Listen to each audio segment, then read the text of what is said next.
Hare Krishna, the 37th Shloka from the 3rd chapter, Karma Yoga.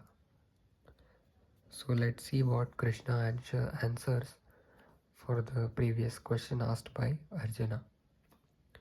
Shri Bhagavan Vacha Kama Esha Krodha Esha Rajo Guna Samudbhavaha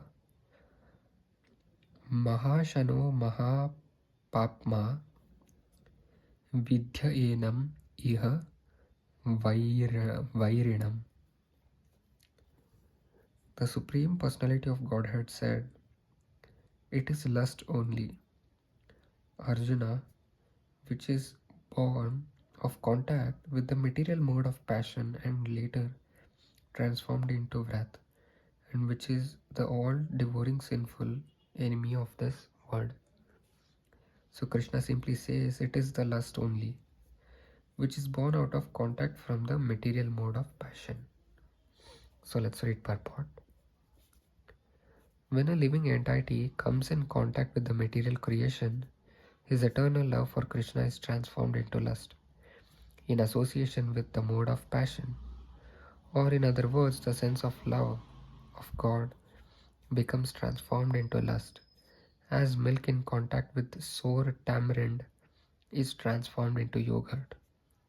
Then again, when lust is unsatisfied, it turns into wrath. Wrath is transformed into illusion, and the illusion continues the material existence.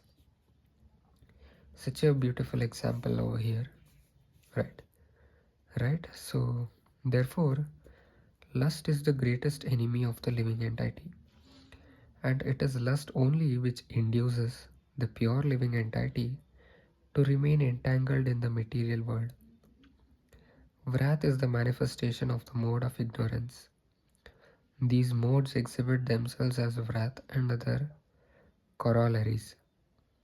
If therefore the mode of passion, instead of being degraded into the mode of ignorance, is elevated to the mode of goodness by prescribed method of living and acting, then one can be saved from the degradation of wrath by spiritual attachment.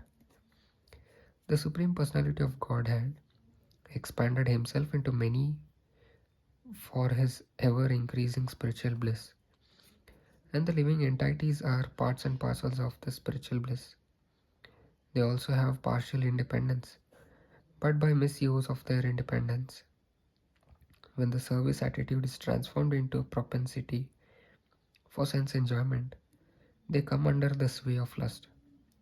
This material creation is created by the Lord to give facility to the conditioned souls to fulfill these lustful propensities, and when completed, baffled by prolonged lustful activities, the living entities begin to inquire about the real position.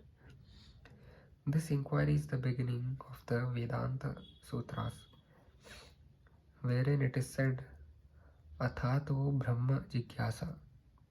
One should inquire into the Supreme, and the Supreme is defined in Srimad Bhagavatam as Janmadya Asya Yato Nyayad Nvayad